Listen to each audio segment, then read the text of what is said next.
No problem, Tony.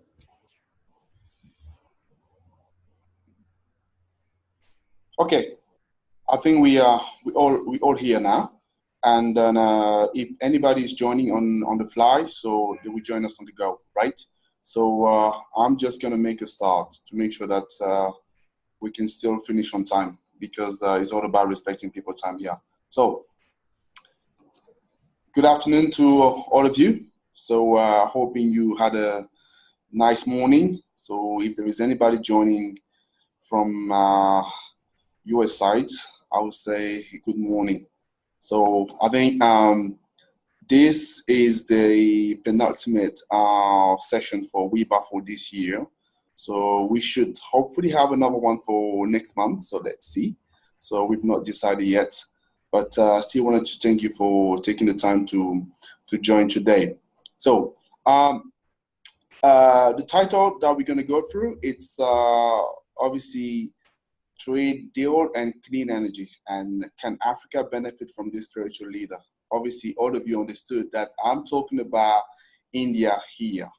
And I would say in the room, so for the interest we have, I believe, consultant, somebody close to development, and also policy maker.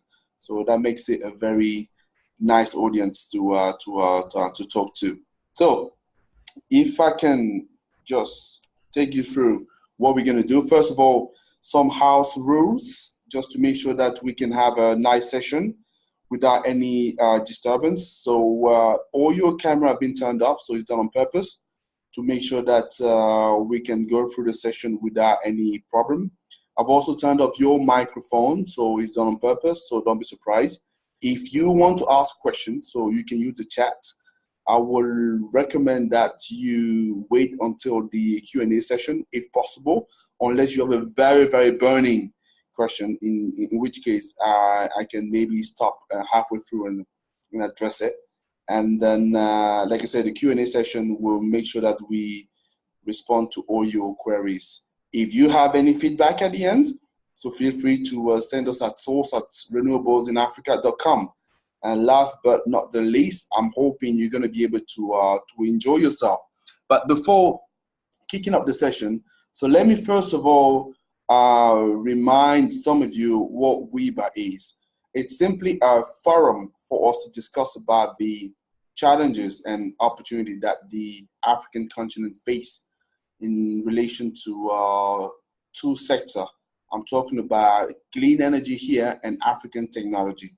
So starting from next year, we're gonna start including some topic from the technology side in the continent, and we're gonna start having some speakers. So we've been talking to a couple of people already who are interested. So yeah, just to give you a sort of heads up. Now, what's gonna be the agenda for today? So a very brief description of what my company is, Renewables in Africa. Then we're gonna dive into the topics.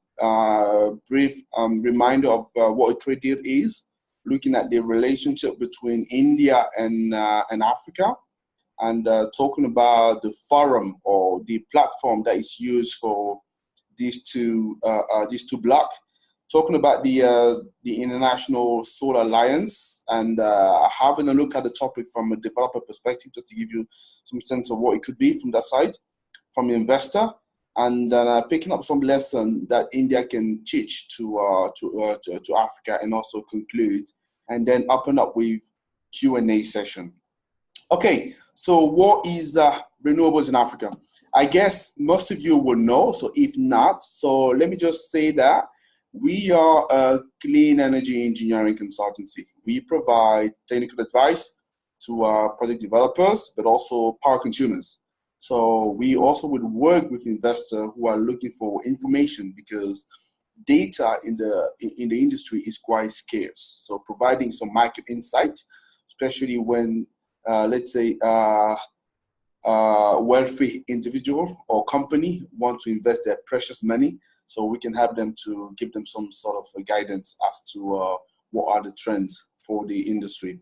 We can also broker and develop road to market for clean energy companies. So, but we also made a platform that's probably what sets us apart. to the other people. And we are working diligently to promote and raise awareness about the industry across the continent. And you can see on the picture there, so at the bottom right, so this is just our website, yeah, just an image of what it is. Okay, so now a trade deal. What is a trade deal? I suspect, again, all of you will know what a trade deal is, but just as a very quick reminder, it's simply an agreement between different states regarding their trade relationship. So when you have two countries talking to one another, that's a bilateral agreement. So if you have more than one, so that'd be multilateral. Yeah, so that's what we would tend to see nowadays, where we have big blocks.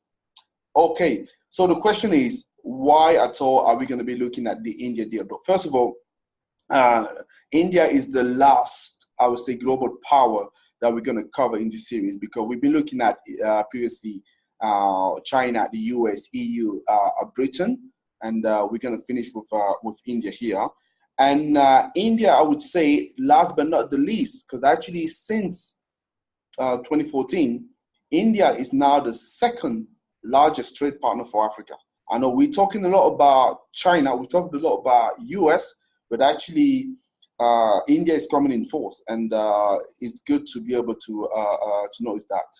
And it's particularly interesting because at the opposite from the other countries, or the other bloc, should I say, so Africa exports more goods to India than India would do to Africa, and that's probably the only case where it's happening. For all the other countries, it was the opposite. So it's actually good for us from African descent to be able to see that.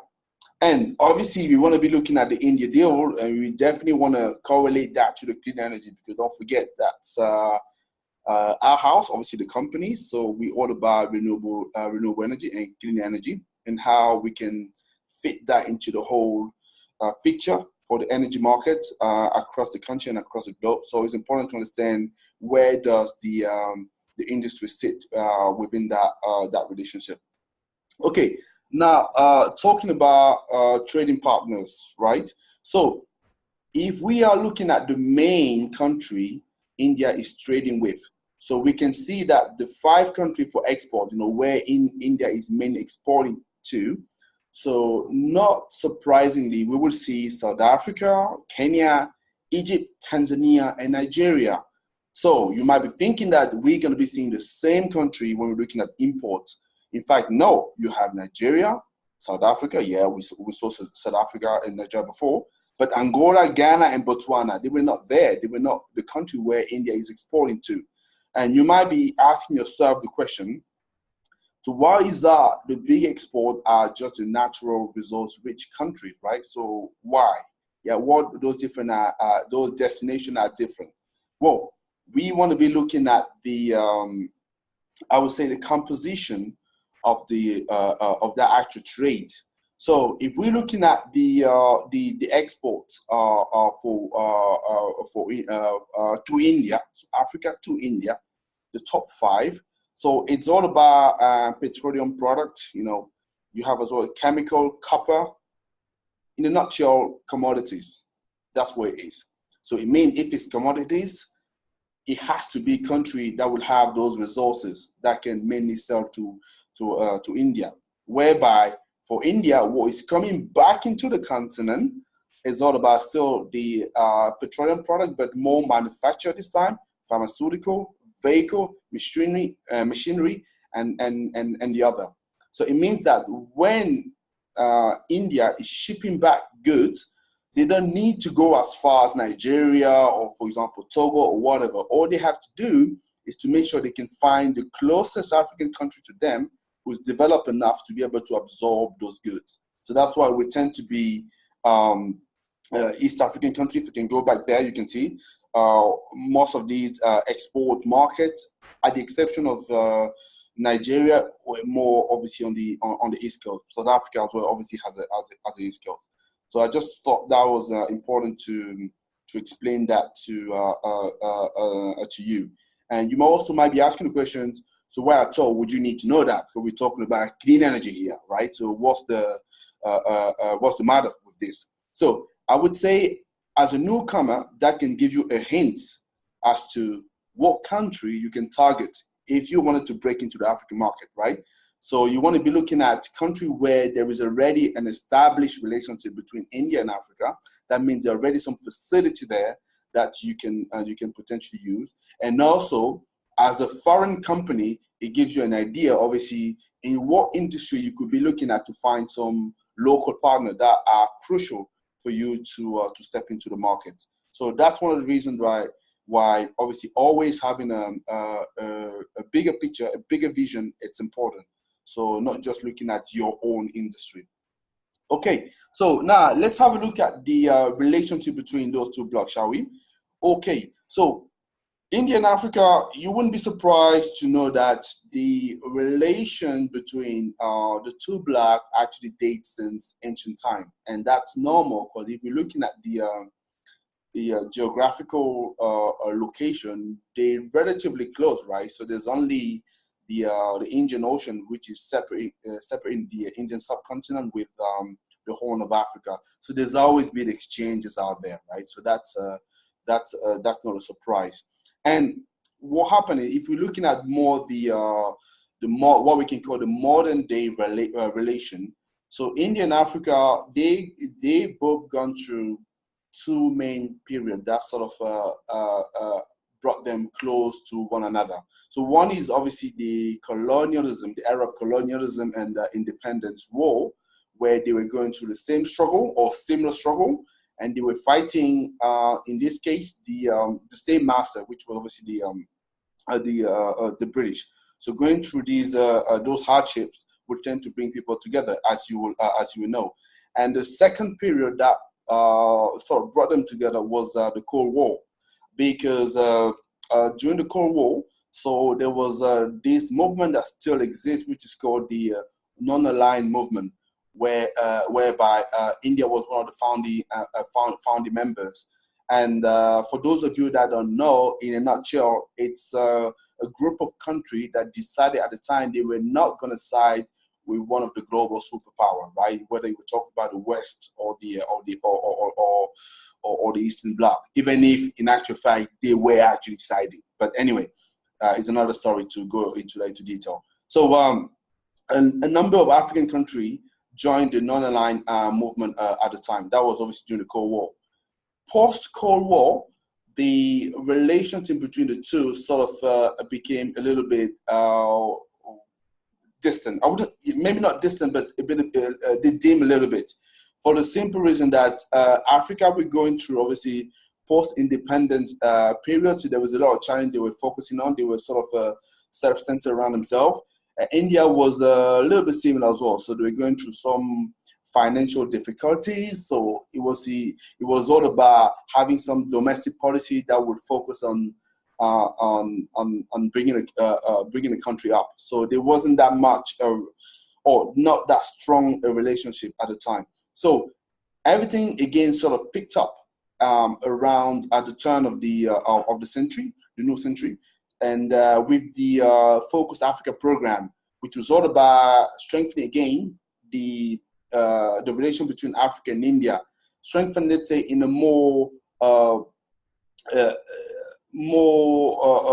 defined way, because you always had those fiscal incentives, right, that will encourage two countries to trade with one another. But it was all about having a more proactive initiative that will develop a bit more the trade between both countries.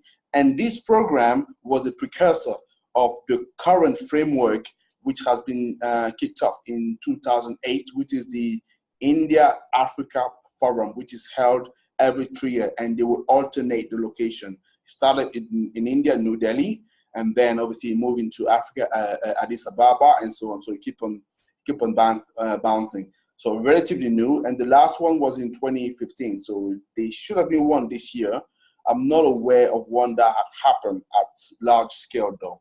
Yeah, that's just a brief story about India and Africa in terms of their relation. So now let's have a quick look at what the India-Africa Forum is all about. So Their forum, so it was all about India engaging with Africa. At the time, it used to be the African Union that would select 14 countries that would go and represent the whole continent, either in India or in an African country, depending what the location was. The last time, obviously, with the new Prime Minister Modi, he wanted to do things differently. So what he did is reach out to the full 54 country at the time and invited them. So there were representation for all the country in Delhi in 2015, but not all head of state turned up. There was about 41. You can recognize some of them via. Obviously, they talked a bit more into detail what the cooperation should be about, and they came up with a number of sectors they wanted to tackle. You can see the list there, and obviously there was clearly a case of collaborating a bit more in terms of renewable energy and fighting climate change together. And at that summit, Prime Minister Modi introduced the idea of setting up the International Solar Alliance, right? That was obviously the third summit. And that International Solar Alliance was actually formally launched at the COP21 during the Paris Agreement. And that's what we're going to be looking at now at the moment. So the International Solar Alliance, so what is it really? So it's simply a coalition of solar resource-rich countries, so what Modi called Sunshine Nation, that will come together to work to address their need and to collaborate a bit more. It started, as I mentioned, at COP21 in December 2015, and it was an initiative by Prime Minister Modi, but also François Hollande at the time. So the objective was all about building a platform to deploy more solar technology and enhance energy security. That was becoming a big issue. A big issue, I would say, because as you know, India is clearly a global power now, you know, a growing economy. And in fact, I believe last year it was the fastest growing economy in the world, right? So with this growth, obviously will come a big demand for energy. And like any other big bloc, so it's good for them to be close to Africa. That's one of the reasons. Obviously one of the hidden reasons, but it wasn't that hidden because everybody could see that, and it's only fair that they have re-engaged strongly, because all of the big superpower would tend to turn towards Africa, who has resources. Yeah, so that was one of the second objective. And the third one was to improve the energy access and the opportunity. And this is where you have a lot of similarities between India and Africa going through the same struggle. Because if you're looking at the number of people, I'm sure all of you have heard, you know, day in, day out, about the 1.2 billion that are not connected to the grid, that lack electricity. Most of them are either in Sub-Saharan Africa or Southeast Asia, and with India holding a number of them. So improving energy access is definitely an objective that will bring the two together. Now, that Solar Alliance, although it was launched in 2015, is actually been properly founded, if I can say that, in this year. So that's where you had, a new French president, Emmanuel Macron, and still the same Prime Minister Modi, submitting to define how the alliance was going to work, right? So, because it's still a new instrument, a new initiative being launched. They defined 3 priorities, which is all about identifying solar projects that they were going to work on, mobilize money, we need that, private and public, and then and obviously working on the transfer of technologies. And then you can be asking me, okay, we are not sure of initiative in the world. You know, there are many and many, and what is this new one has achieved, right? So I would say it's quite reasonable, you know, for the time it's been around, only 3 years. You have, first of all, 46 African nations that joined out of 121, so which is not a bad ratio. So about one third. And in fact, when Modi was launching this initiative, so he knew for sure that obviously most of the country was going to be the African continent. It was a global outreach for him, and then I would say it was quite shrewd. And you can see by the number of nations that seem to have joined the program that from that membership perspective, it's simply working. And also a more concrete project that they signed up or they jumped into is the African Development Bank project, which is called Desert to Power, which is a big solar initiative, a little bit like the Great Green Wall. If you have heard about this major initiative Africa has launched to fight climate change. So Desert to Power, it's another one of those initiatives which fits inside the Great Green Wall. And it's about building a 10 gigawatt solar power project or program across the Sahel, right? So going all the way from, from Egypt all the way through East Coast to the West Coast, Nigeria, Mali, Cote d'Ivoire, and included, and building solar power to power this part of Africa and also the continent.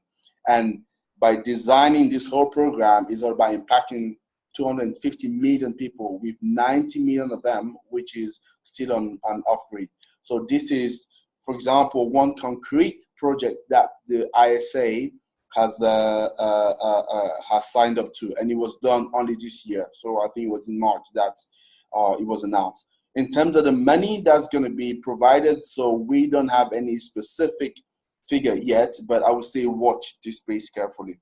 So in conclusion for this slide, ISA is still at the founding stage, but I would say the initial step could be encouraging, right? So for initiative which has been launched by, I would say, not the usual suspect. We usually hear about the EU, Britain, the US launching initiatives. So we have country like India launching a major initiative. And for the first step, I would say they are very much encouraging. And we're looking forward to see what it's going to give in the future.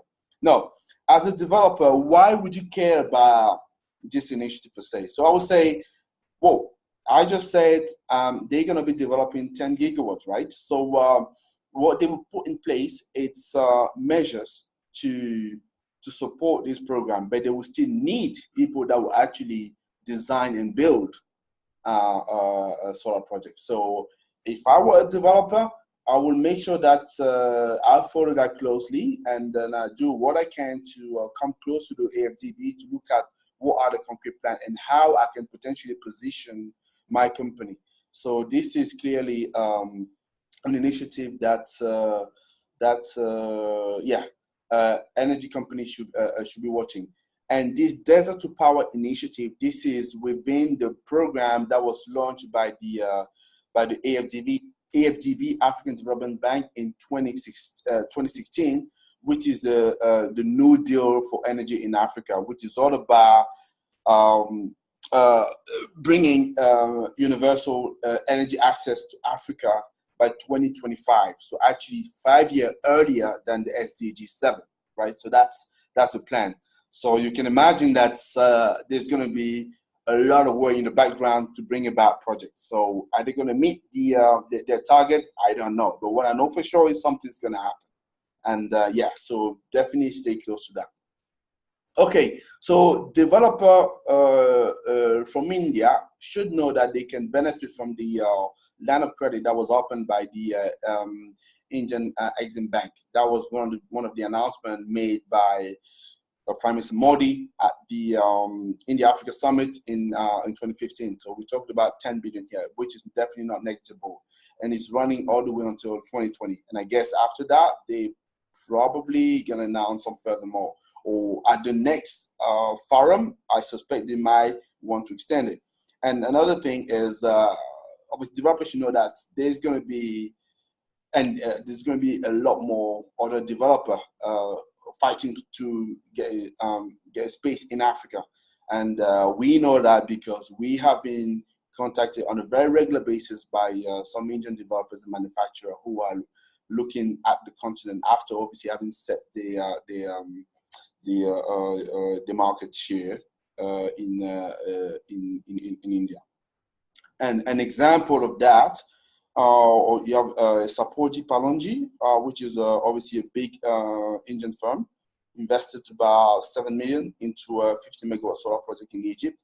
And you have Tata Power, who's a co-owner of hydropower plant in Zambia.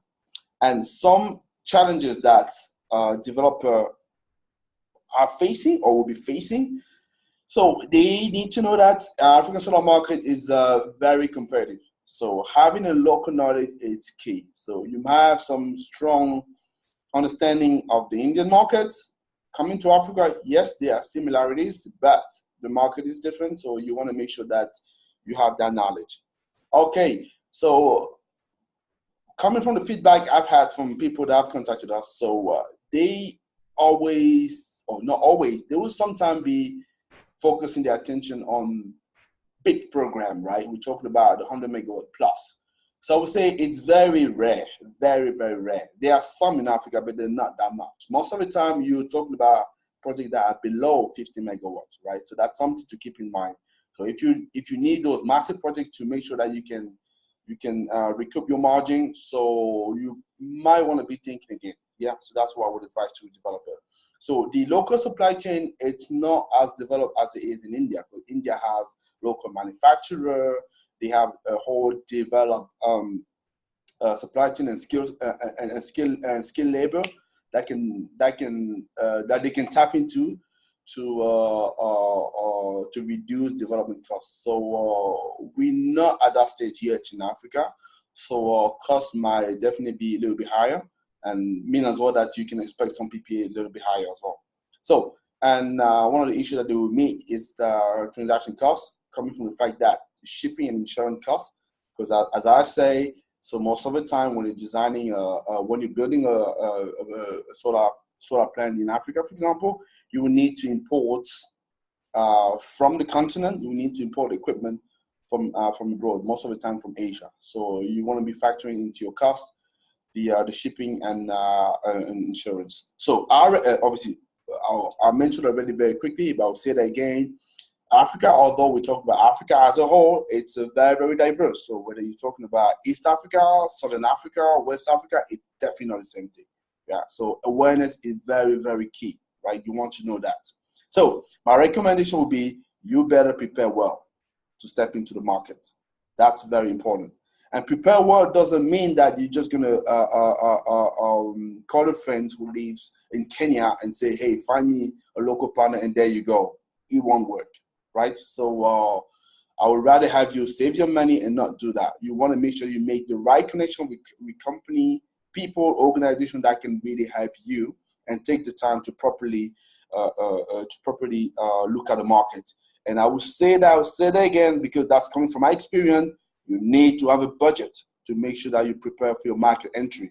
It's not going to be the case of you only focusing on success fee model where you're wanting somebody to find a project for you and then you come in.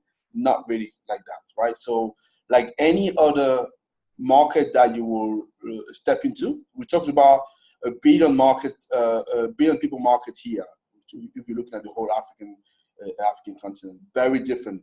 So, like I said, you want to make sure that you do your market study. This is our recommendation. Obviously, people and company are free to do whatever suits them. But we sharing some tips and hints here from our experience. Okay, from the investor perspective, what we can say, it's as you can see, so India pledged a 10 billion. Oh, sorry, that's not 10. That's not $10 here. Let me say apologies. So it's a 10 billion commitment to Africa.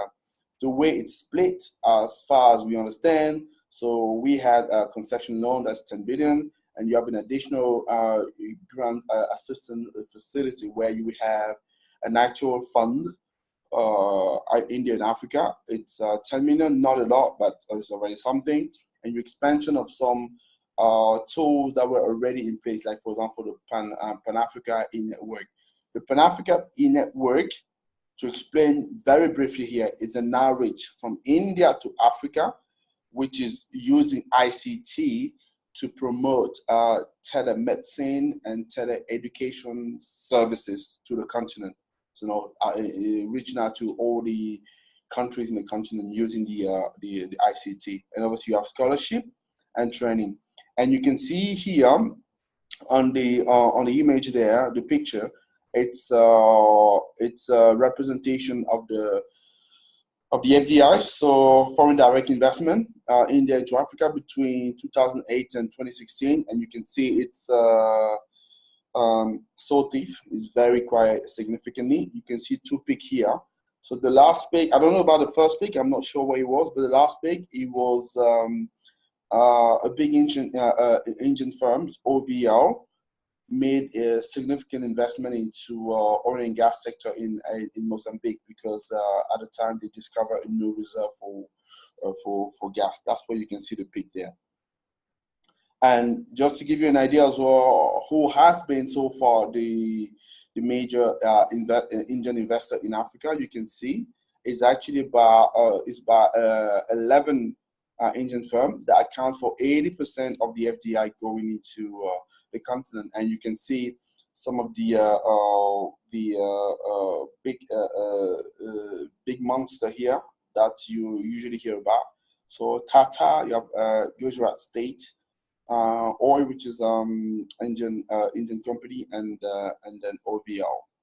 Okay, so what could Africa learn from India, right? So there are many good lessons from the fact, as I say, that historically they close, and also market looks similar kind of challenges, even if there are some differences.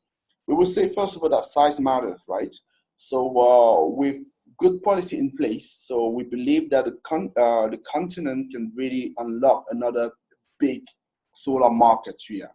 And when I say gigantic, it's because the solar market in India at the moment, I think it's about close to 11 gigawatts, which is significant. And then the total renewable energy market, it's about 70 gigawatts, right? So we're talking about something significant. And an initiative that was launched by the African Union recently was the Africa Continental Free Trade Area, which is currently being discussed, which for me has the potential to create that single market that could really be beneficial for the industry. So, and that obviously with size, you can imagine having economy of scales and bringing down cost. Okay, you want to boost as well the local manufacturing, right? I know we talked about local content. It's not just about that. So if you want to cut down on the cost and the insurance and things like that, you want to make sure that you're able to manufacture goods locally to make sure that they are available to projects, right? And this is a way you want to drop down the cost. India has done it very well, and that's why you could see that project cost in India was going down significantly. You want to also have a supply chain that is protected from the competition. The reason I'm saying that is at the moment, so almost the entire market in Africa, it's owned by foreign company. Nothing wrong about that, but I think there also needs to be some initiative and measures from local government to make sure that they can protect and nurture the local supply chain, give them skills to allow them to be able to compete.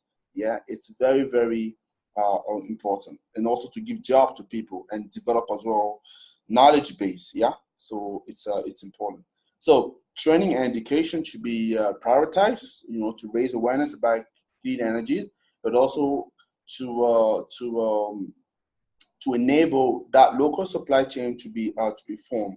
And obviously, looking at the challenges that we're having, you want to be boosting innovation, focusing on technology and different kind of business model that can really unlock potential. And I would say, as well, the international community that is providing most of the funding coming into Africa, I will actually challenge African business people to create themselves mechanism to fund the sector. I know a lot of people will invest a lot of money outside of Africa, but it's about, here is a sector that is growing And then I believe the local business community can really play their part to make sure that they can provide the money that is needed, yeah, to develop the industry further. So, in conclusion, what could I say? Well, the forum, India Africa Forum, has significantly transformed the relationship between those two, or at least the trade relationship between those two.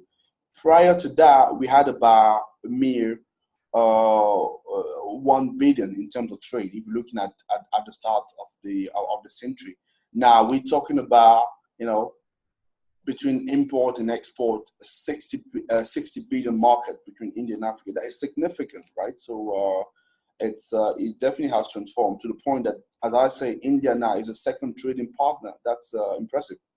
And but although that presence in India, it's growing, that presence of India in Africa is growing, so their involvement in clean energy is still, I would say, very timid. Most of it has been going to other industry, and when it was in energy, it was only focusing on oil and gas market, right? So now with the clean energy market picking up in the continent, so I'm not surprised to see more interest from Indian company or Indian developers, right? So that's quite normal. And we will say that they can definitely capitalize on the historical link between the two blocks, because there is a lot of shared history there. And they can use that because obviously developing that emotional attachment and emotional connection is important in the business, right? So if they use that well, for me, I say they have really the opportunity to become the preferred partner for clean energy, because none of the other block will have it. Yeah, it's either the former master, where there's always a resentment, or they will be the if I can coach the new master, where there's also some resentment. So yeah, so India can make can use that relationship to their advantage if they clever enough. And Africa can learn a lot from the India journey, right? Because not long ago, so India had the exact same issue. So now they have grown the energy significantly, lifting people I would say out of poverty. So bringing power to people, you know, not just power as electricity, but also empowering them. I believe African can learn a lot from a country that share same kind of struggle. Yeah, so that's what we believe. And as I say, size matter. And with the current free trade agreement being negotiated with Africa, I know it's going to take some time. We're definitely not there yet, but there is really there the potential to create something that will be, for me, a game changer and create that big single market where we can realize economy of scale and where we can share knowledge and expand and grow. So that's what I would say for the presentation. Very quick overview of what's going on now for renewables in Africa. So you can see we've released our report with Grant Thornton. That I think was about a month ago. We obviously have a collaboration with Energy Jabla. In fact, we announced also a media partnership with them. So I personally have joined the Green Crowd platform, which is a platform looking at providing finance, but also technical support to small and medium-sized company, clean energy company in Africa and emerging markets. And we have multiple projects ongoing. So in the African market, East Africa, West Africa, Puerto Rico as well. And utility scale, we're currently looking at projects in Nigeria and Zimbabwe. That's just to give you an idea. So I'm sure there's still some that I am missing, but I give you a little sense of where we are. So that was it for the presentation. So let me just say in my language, Ngopelo, which means thank you very much. So if all is okay, I will now move into question. And I can see the chat is actually beaming orange because there's lots of questions. So let me have a look at that and I can take them one by one. Okay. Oh, let me have a look. Okay. Okay.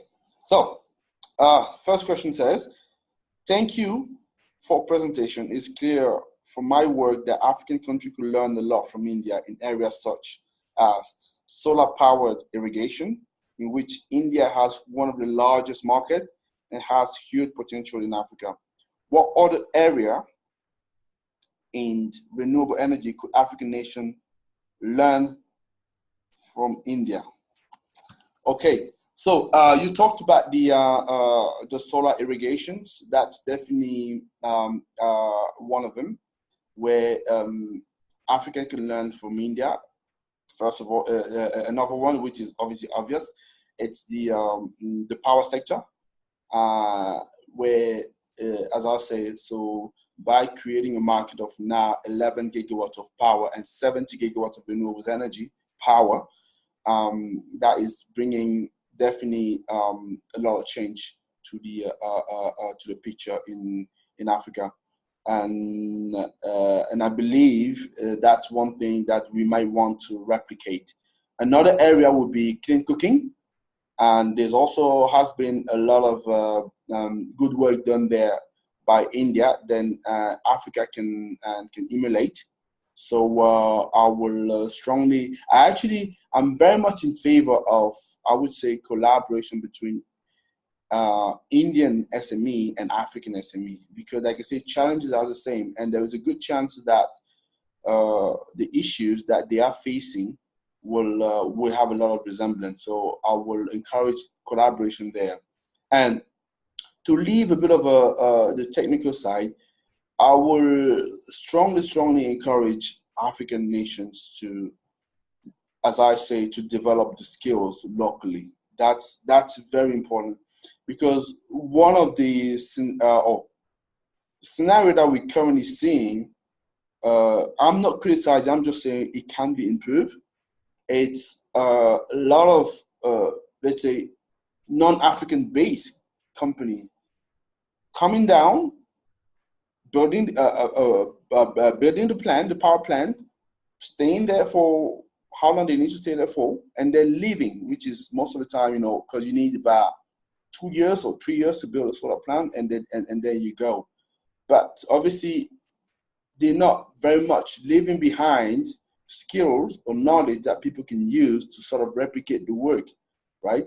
So, and it's not their fault, because they contracted for that. They're only doing the job. So it's about African government, and African lawmaker, policymaker, to make sure that they have structures in place to develop the training and the education. This is something that India has done very well, to the point that there is a lot of exchanges now in terms of training and education. For example, I've mentioned a major initiative, which is the Pan-Africa e-network that they launched, whereby they were using ICT to be able to develop exchanges in terms of training education using the technology. And that program, India invested about more than 100 million to develop that. This is something that I believe we want to be taking.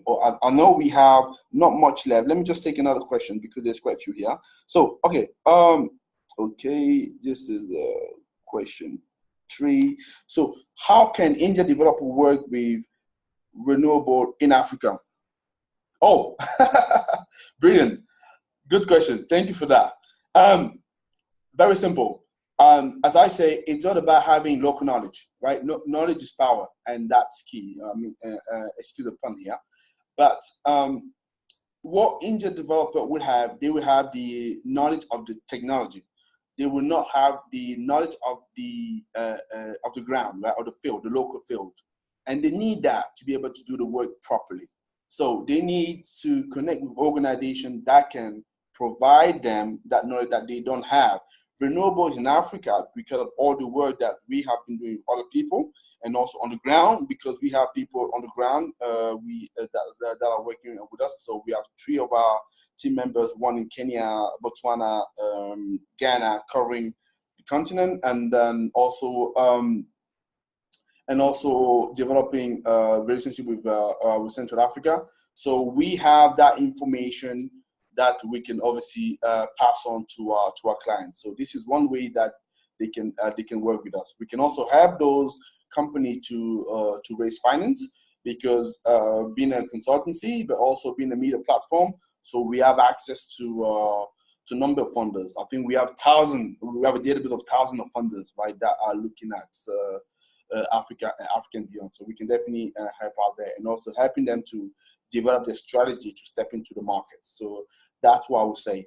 If there is any specific interest, feel free to get in touch with me. So you have there my address, or you can go on the website, and I'm sure you'll be able to be redirected to me or one of my colleagues. So another question. Okay. As a consultancy, thanks for the insight, Tony. As a consultancy, on the cusp of developing, dovetailing, okay, with an investment scheme, we are interested in energy storage picture around microgrid in Africa. It would be interesting to understand where India are at shaping their strategy around energy storage with the ambitious 175 gigawatt by the year 2022. Okay, so yes, it's okay. The simple answer, I would say, I don't know in detail. I can look at that a little bit more, and we can have a talk about that. So I think that was Jason asked the question. Jason Todd, not Iyeke, it's the two Jason here. But what I know is you're absolutely right. So energy storage, it's I don't know whether it's the Holy Grail, but it's definitely one of them. And then there is a lot of scheme going on at the moment. We are connected to some of them, and I believe I was in contact recently with an Indian company that was working on this side as well. So I know they're doing some work there. Now, specifically, what have they developed? I don't have that information, but it's something that I can look at and discuss later with you. So yeah, so definitely, Jason. So feel free to get in touch with me for that. So let me just take another couple of questions. So another question I have is India a better partner than China? Well, I think you're forcing me to take a position here, which I usually don't do. The answer is always, it depends what really you are looking for, right? So if you are looking in your personal circumstances, as a developer, an African developer, an African partner looking for, or Indian partner. So if you are looking for somebody with whom you can connect more emotionally, then obviously working with an Indian partner could be a good thing, right? But at the same time, if you want to make sure that you have a partner that maybe have more financial capability, so it might be a case of you going for the Chinese one. So it would depend what is the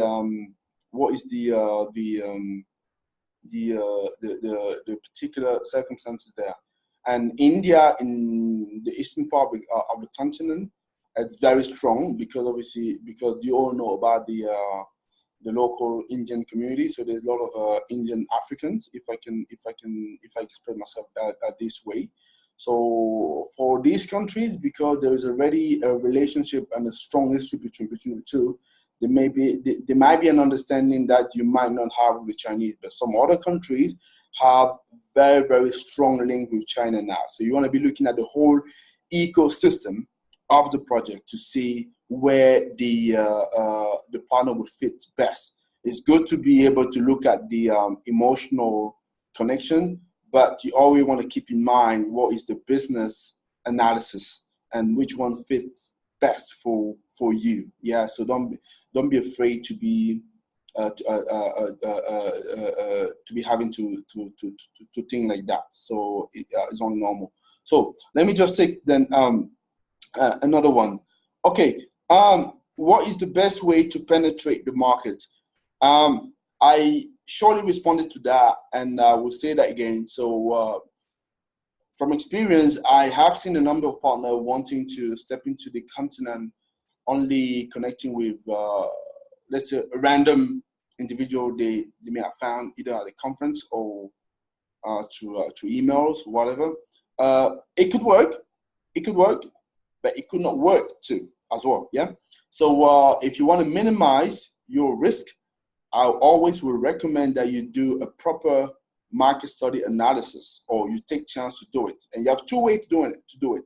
It's either you deploy some resources internally within your company for somebody to be able to do that, and also make the travel to the various places to make sure that he understands the continent, especially if it's not from the continent. Or the other way would be to work with organizations like Renewables in Africa to do it.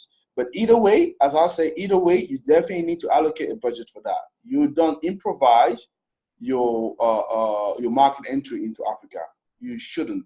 So that's the best way to lose your money. So yes, that's what I would say there. Okay. Okay. Quick question here. Where are the majority of Indian investment going? Oh, this is a little bit of a tricky question. I would explain myself, because that's a little bit outside of renewable. I will give you a general answer that I'm aware of. The big majority, which is quite impressive, of the Indian FDI, if I look at that, actually going to one country, and it's a small country, or in size, but not in importance. It's Mauritius. It goes to Mauritius. I think the reason, last time I looked, there was about from the total FDI, Indian FDI across the world, you have 21% going to Africa. And from that 21%, I think it was about 18 to 19 on top of my head that was going to Mauritius, and the rest on the rest of Africa.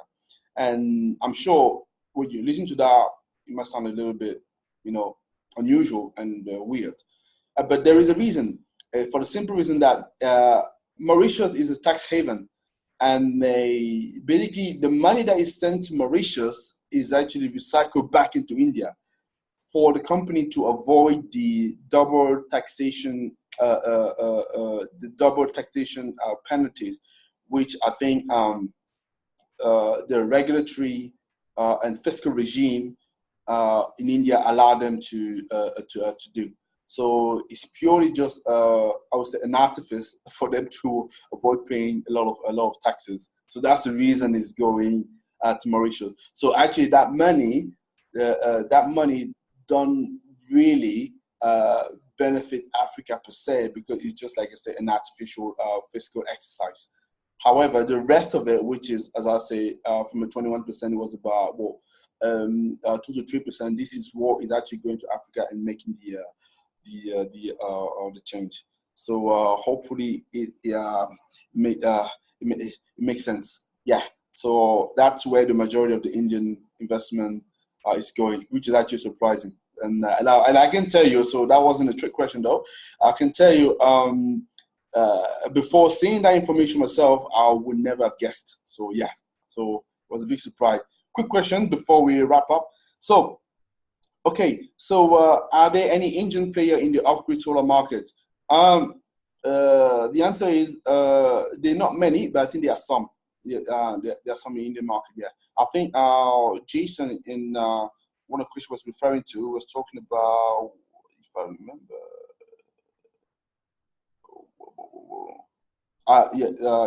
the solar powered irrigation. They will tend to be small systems. Some of them off grid. So you might find some Indian player there, and also on the off grid. I definitely know that you have some Indian player, but they're not the major one though. And that's another area where we have had a number of people approaching us to see how they can step into the markets. So obviously, because Africa market is gaining power again, use the word power. So naturally, it will attract a number of people across the globe, and Indian company are definitely one of those. So yeah, that's all we can say for today.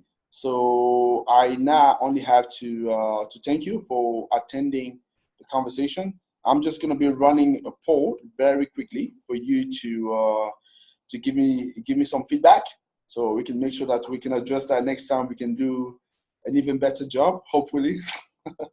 And yeah, so yeah, there's about a minute to complete that, and after that we're done.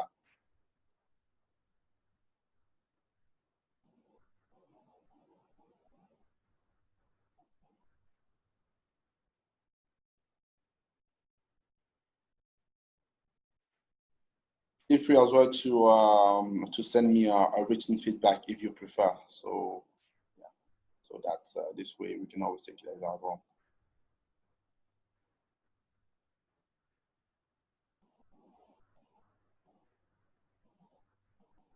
Another 15 seconds, and after that we close the meeting. So, gentlemen, it was a pleasure for me talking to you this afternoon, and then I'm hoping you'll be joining a future WIBA conversation, because there are much more topic to talk about. Thank you again, and have a great day. Bye.